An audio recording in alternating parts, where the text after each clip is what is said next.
and welcome to the African History Classroom.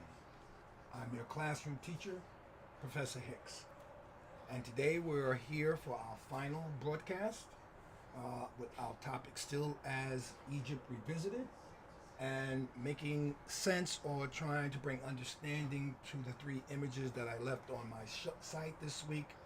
And this one is about the Sphinx, or as I should say, Her Imhotep, but known to most of you as the Great Sphinx. So, what is this structure all about?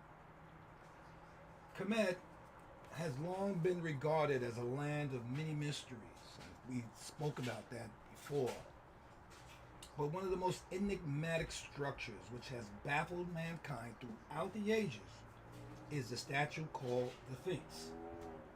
Now, this Sphinx is carved out of something the Egyptians called in situ. That means one single mass of stone. Yes, in the Giza Plateau, formerly there was this large, massive stone structure, and it was made into Her-Imhotep, or the Sphinx, as you guys know. Now, this Sphinx, like many things that the Egyptians held in honor, faces the east and looks at the rising sun over its eastern horizon.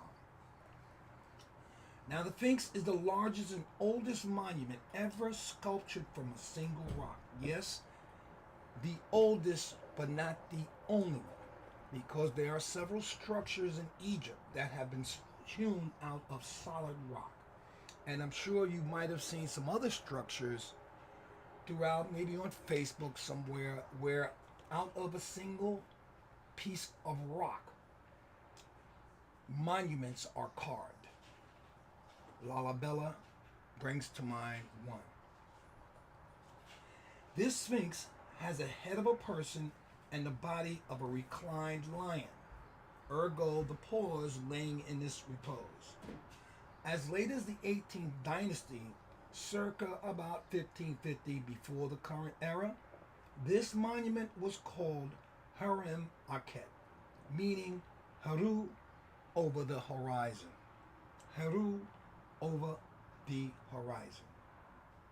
This name was a direct reference to Heru, the sun netcher, child of Asar and Aset, and the Akat, which means places where the sun rises. So it faces the eastern horizon when the sun rises, Aket, and it is named Heru because it is a reference to the Netcher, sun, S-U-N or S-O-N. Now, let me stop a moment. A Netcher is a personification of something, could be, in this case, this particular monument, but is it a personification of the sun? So you take the sun and you personalize it into a statue to represent, to symbolize something. Aket, as I mentioned before, and just want to repeat as I do often, means places where the sun rises and sets. So Aket, think of geographically a place where something is rising, particularly the sun, and setting, particularly the sun. As you know, Her-Imhotep faces the rising sun, and its strategic positioning at the foot of the Great Pyramids, meaning the Great Pyramids on the Giza Plateau, gives us a symbolic, or gives us a clue to its symbolic meaning. Now let's go into some stats about this particular monument. First of all, this great statue is 240 feet long and 66 feet high. It has a shoulder span of 38 feet and a head that is almost 14 feet wide, and the smile a 7 feet long. Now, Her-Imhotep represents a perfect blend of what I was speaking to earlier, of art and architecture, mystery, magnificence, and cosmology. Aesthetically speaking, It integrates the essence, remember the uniqueness of man and animal in such a way that it expresses a divine relationship between the two. Yes, there is a divine relationship between man and animal. Nature, nurture, mother nature, NTR, mother nature, and a divine relationship between us and the animals. This is not your typical anthropomorphic statue. And by that I mean anthropomorphic, we mean by when you take a animal and give it human qualities. You might notice better in cartoons. And for me, I used to watch Mickey Mouse, and I never forget when I began to understand the meaning of anthropomorphic while studying Egyptian literature about 20 years ago. I always helped myself to let this stick with me because I was a fan of Mighty Mouse, and he would be anthropomorphic image, all right? Because he's a mouse who's given human qualities, speaking, flying, walking, talking, all right? So anthropomorphic statue. Now, let's go symbolically. Symbolically, the body of the beast represents the animal and the nature which exists in man. So let me do that one more time. Symbolically, the body of the beast represents the animal nature, which exists in man. And the lion exemplifies the royalty and the power of the divine spirit that exists in its lower physical form. So here again we have the Egyptians using nature to reflect their symbolisms, their intelligence, their spirituality, and nature, as always, as I mentioned time and time again, been a guide and a reference for African people. Let's get a little deeper into this. So let's take the head of a man symbolizes intelligence. Intelligence of the mind, which must be cultivated in order to elevate to the consciousness and to a higher spiritual state so that it may become divine. So again, the African Egyptians believed in consciousness expanding. And as the consciousness expanding, so did your spiritual state. Let's think about that for a moment. As we begin to know ourselves more, we become more in touch with the God being. This is very basic to everything African, particularly African Egyptians. Knowing yourself is the pathway to divinity. Now, metaphorically speaking, as a metaphor, it is a suppression of the lower animal nature and the refinement of the thought process that leads to the spiritual evolution of man. Yes, that's what we're all on this earth for, as believed by the Egyptians. We're here to help our spirit to evolve.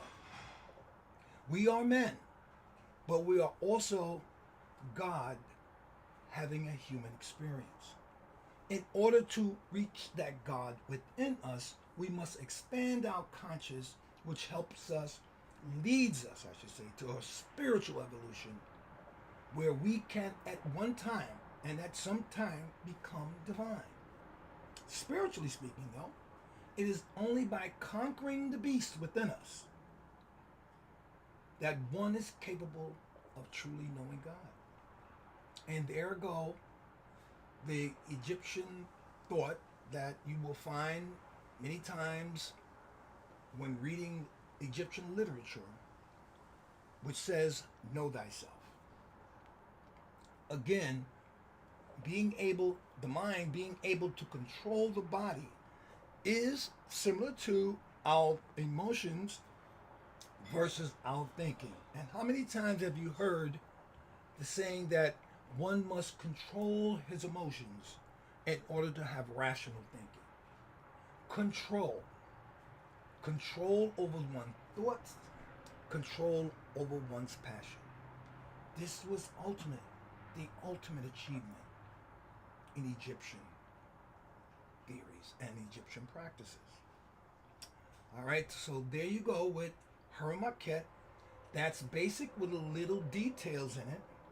but it gives you an idea of what this wonderful monument meant to the Egyptians.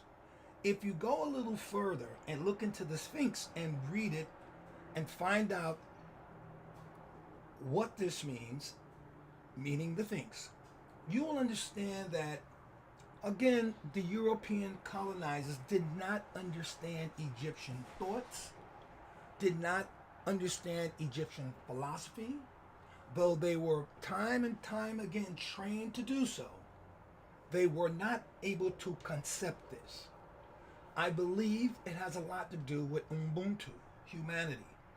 That when it comes to humanity, this is something that has been very, very hard for Europeans to concept, to accept, and to practice. We find that today, we find that yesterday in the wars and in the historical oppression by people, of peoples, to peoples, by European colonizers.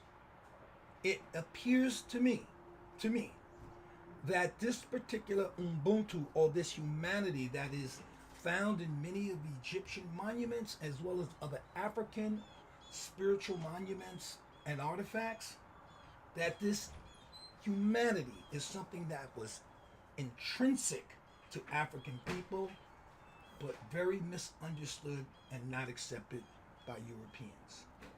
And we only have to look, even today, in contemporary times, past or present, that the European, some of the destructive forces that he has unleashed on this planet and people, would only give evidence and proof to this not knowing of Ubuntu. That doesn't mean everyone or all Europeans are like this, because I believe there are some who can understand humanity. But for the most part, when we see the behavior, killing young kids, shooting young people, beatings of women, shooting of women and babies, the historical antecedents of slavery, the oppression of other nations, we find that it's very difficult to apply Ubuntu to European colonizers. So there you have it, Hiram Marquette, called the Sphinx. I advise you to go into and look into the Sphinx and see how this definition is so counter to what Hiram Marquette represents. It's a very difficult thing to continue to call this wonderful monument the Sphinx. But you have to do that little research on your own. All right? All right. So forgive me not showing my face today, but this is good because I want you to feel the slide or the image more than look at me. And as such, this is why I presented it in this manner. Right. So today will be my last broadcast, and I'll see you wonderful folks tomorrow. Hiram Marquette is the topic for today, for this particular episode. And tomorrow we'll have some more. Not sure which way we're going to go, but we'll see tomorrow.